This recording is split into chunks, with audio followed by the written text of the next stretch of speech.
Hi, I'm Steve Clemons, and I have a question. More and more Americans are focusing on the rising cost of, well, just about everything in the country. But is President Trump basically telling them, sorry, folks, that's your problem, not my problem? Let's get to the bottom line.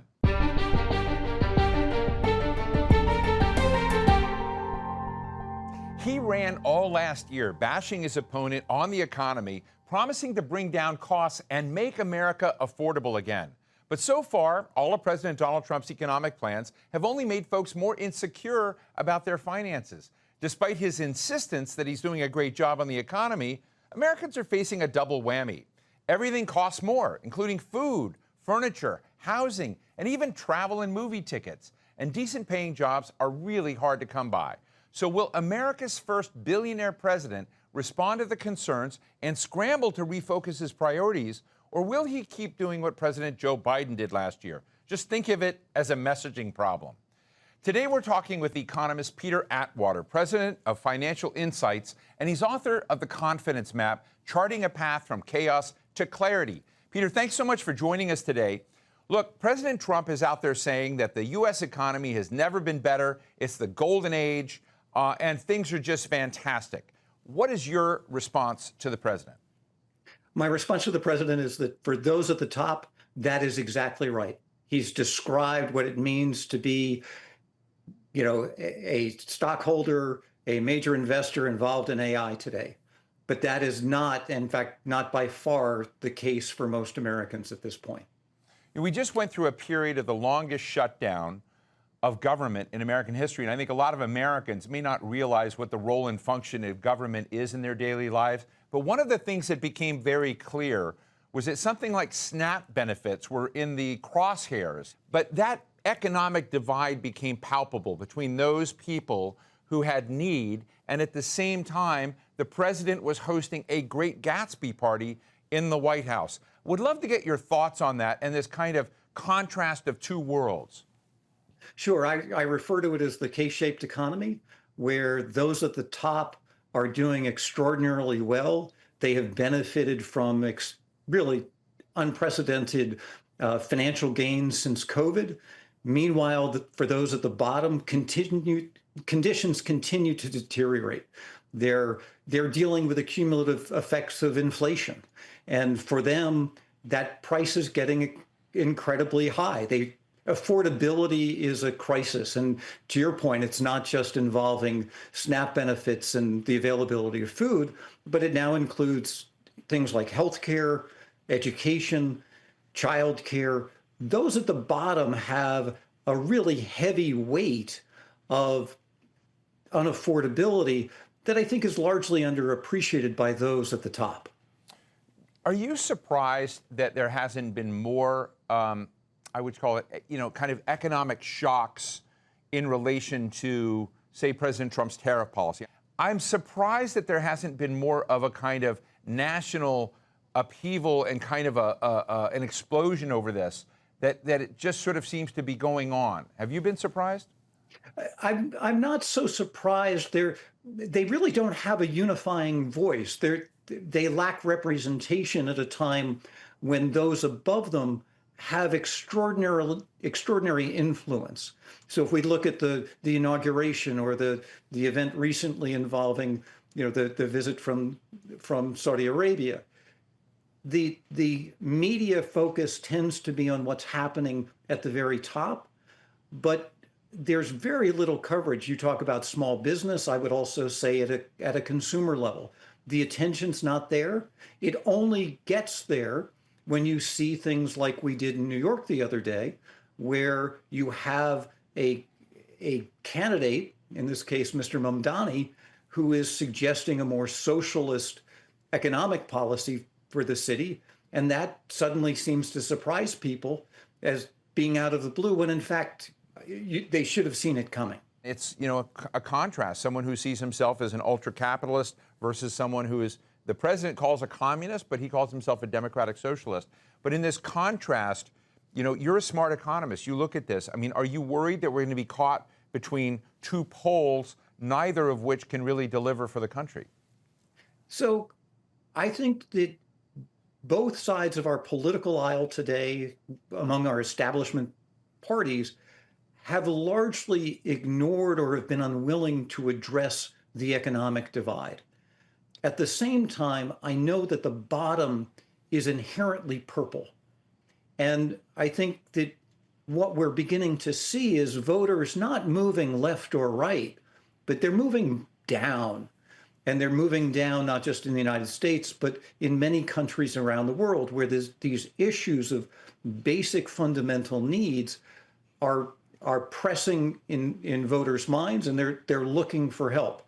And I think that, as I said, both parties need to appreciate the potential for someone from the heartland who can truly unite those at the bottom and small business owners as well in a grassroots movement that says the inequality has become too great.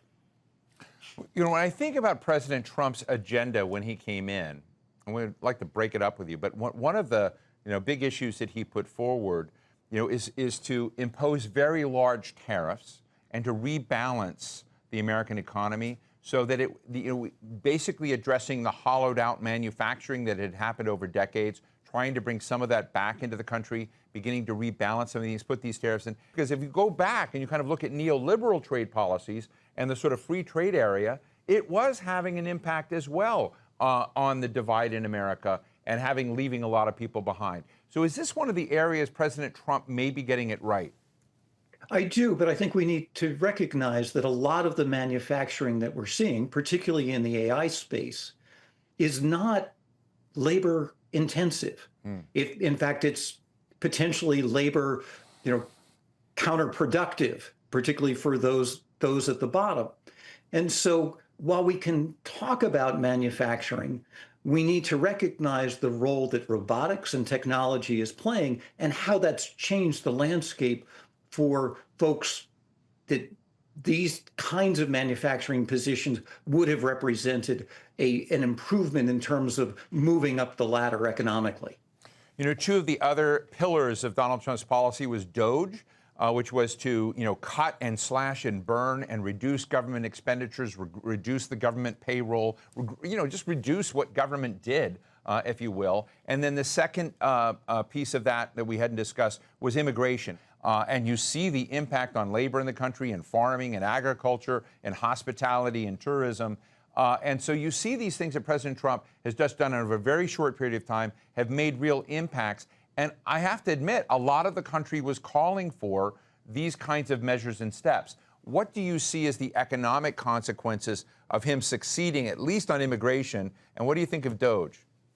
So I think the change in immigration policy should lead to wage inflation. There are fewer individuals competing for jobs down there, but it's also leaving gaps where Americans are not interested in those positions.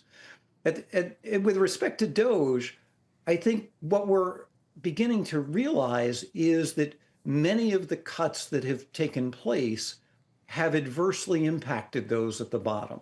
We see this in education, we see this in health and human services. And so while the benefits can be easily measured, the human impact is, I think, a really untold story at this point. Another element that I think is important to kind of look at is how Americans are feeling and processing this right now. And, data that I have, I think from a recent Pew poll, shows that 74%, that means that's a lot of Republicans, that's a lot of independents, and certainly a lot of, Democrats in the mix, are just anxious about the economy, look at the economy as fair or poor. We just saw a big election. You just talked about Zohran Mamdani, the new mayor in New York, but we also saw the Democrats win governorships in Virginia, in New Jersey. How much do you think these economic frustrations are going to be a major player as we're kind of now heading into 2026 elections in the not too distant future? Yeah, what I know as a researcher, Steve, is that when confidence is low, we vote out incumbents, irrespective of political affiliation. And so it didn't surprise me, given where sentiment is today, that we've seen this response in 2025. Will it remain in 2026? I think, again, that will depend largely on what happens to consumer confidence. But here, I think that the administration needs to demonstrate that it is willing to take on tangible, immediate steps that materially address the affordability crisis at the bottom. And that remains to be seen. Let me ask you a question historically about the divide between the top and the bottom, the K curve that you were sharing. And it's very clear, and I've seen from all the data, that those billionaires and zillionaires, there'll be a zillionaire someday, but the people at the very, very top are doing exceptionally well. But has there not always been significant structural divides between a sort of lower class and an upper class in America? How is that looked at over time? Because one of the things that occurs to me is the stock market, the NASDAQ, the Dow Jones, sky-high levels, hitting new records, very, very high.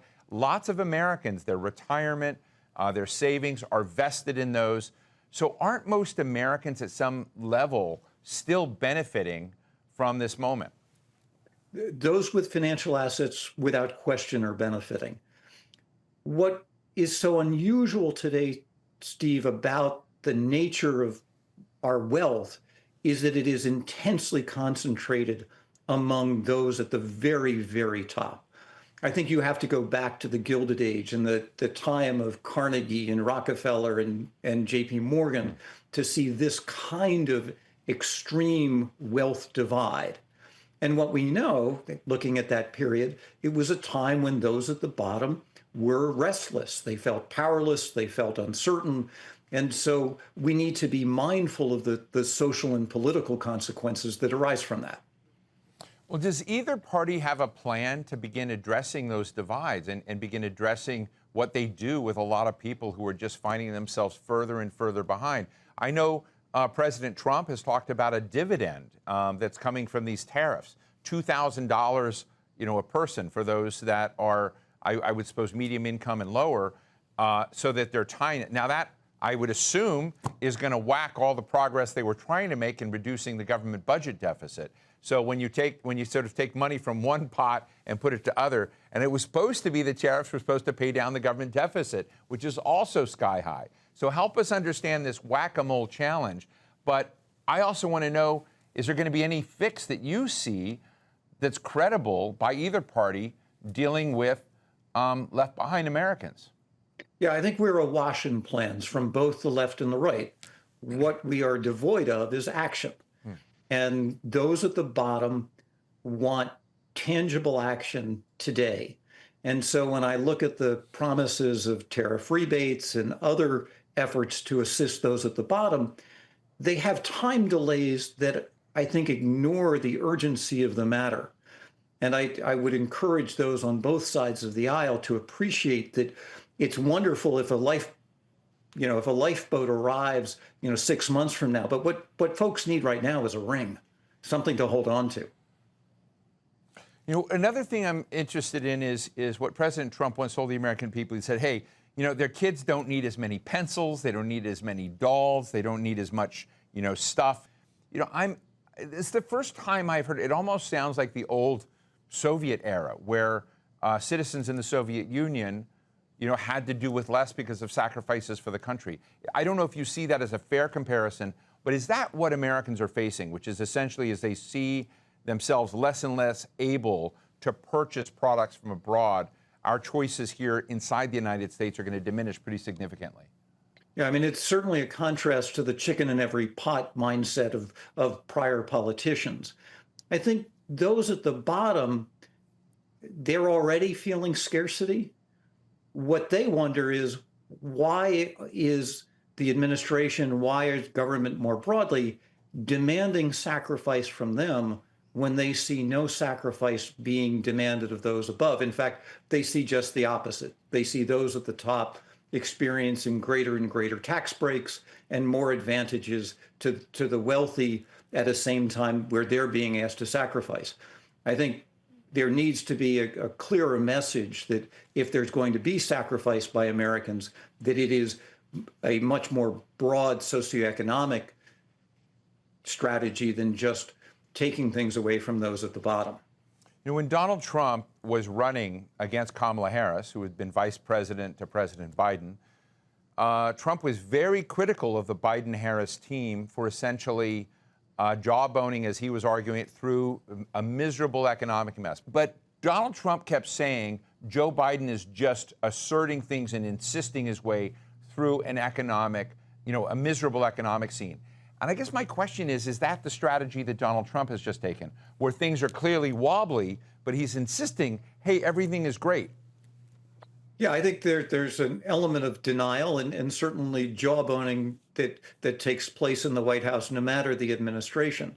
The challenge, and I think, that the prominence of the term, the K-shaped economy, says that it's going to be difficult for people to swallow news that the economy is in this golden age. It is so evident to those at the bottom that golden era exists above them, but I'm not sure those at the bottom appreciate that those at the top really see the plight of those below.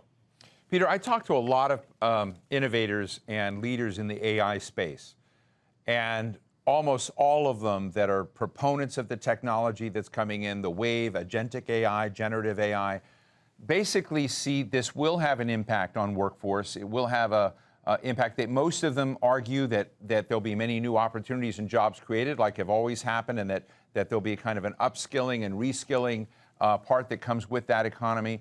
But then we hear people like Elon Musk and saying, hey, there will be no workers in the future. There will be no, you sort of hear the CEO of IBM said, yes, this is going to displace workers, and we're going to begin displacing them now in IBM. We've also seen that happen in Amazon with very, very large-scale layoffs with people that were playing these roles. So I guess my question to you is AI something that is going to so drastically change the productivity equation in the U.S. economy, thus amping up productivity, which is another way of saying we're going to have a lot fewer workers pushing needles and are part of that economy? And I just wonder what you think the consequences of that are.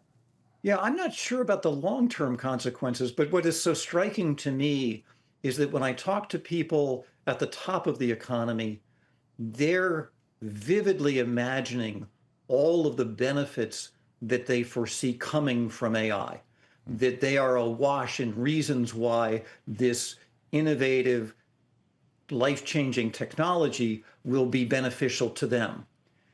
At the same time, what I see is those at the bottom are now confronting the immediate costs of AI. And that cost could be higher utility bills. It could be the fact that they can't get an entry-level job because employers are laying off folks and touting AI as the reason. And so we need to be cognizant that there's a time difference here. And for all of the bright unicorns and rainbows that AI may offer, those who are talking about this technology need to appreciate that it has immediate consequences to those at the bottom, and they're not favorable. And I worry about the fact that AI is so abstract to Main Street that it has the potential to become an easy boogeyman, something to really unify those at the bottom against. That AI is not a good for them, it's a bad for them, and somehow really benefits the rich. And that is an argument that I think could gain real traction. Could this be something that really does undo President Trump's juggernaut? Yeah, the bottom is inherently purple. And as someone who's been talking a lot about the K-shaped economy, I have been really struck by the receptivity of concern on both sides of the aisle. Journalists from left and right have all reached out and are very clear that they view it as a concern. One of the other episodes that's been both fascinating to watch and occasionally entertaining is the split between Marjorie Taylor Greene, a MAGA Republican congresswoman from a lot of Donald Trump's policies and definitely his favor. But one of the things she's been talking about, where she's been crediting Democrats, is being concerned about the potential rise in the cost of health care. And that as they were to kind of move from Obamacare and the subsidies that are part of that Obamacare plan, it would hit her people very, very hard. We've heard some other Republicans whisper behind as well that this is something that they're very uncomfortable with, and we see it. I'm interested in how you see, what have always been, to me, skyrocketing costs of healthcare year on year, and how this nation deals with it. But how do they fit into this equation of gloom that you've shared for people who need that support? Yeah, I think Marjorie Taylor Greene has read the room incredibly well as it relates to not just healthcare affordability, but food access and the like, much to the consternation of many of her party mates. But I think that we need to appreciate that for those at the bottom, it is this cumulative effect. It is food affordability. It is now healthcare affordability. It's childcare. It's housing affordability. And so everywhere they turn, things feel out of reach. Things feel unattainable. And that is, as they said, a uniform, very purple message that is increasingly purple in rage. Let me ask you, many have always argued that the impact on workers and the American middle class, is less about trade and the kind of neoliberal free trade world that we're in, and more because technology, particularly in the United States, and technological advancement has been the bigger displacement factor. We've just been discussing AI. The president and his team are very focused on trade, and they're embracing the technology.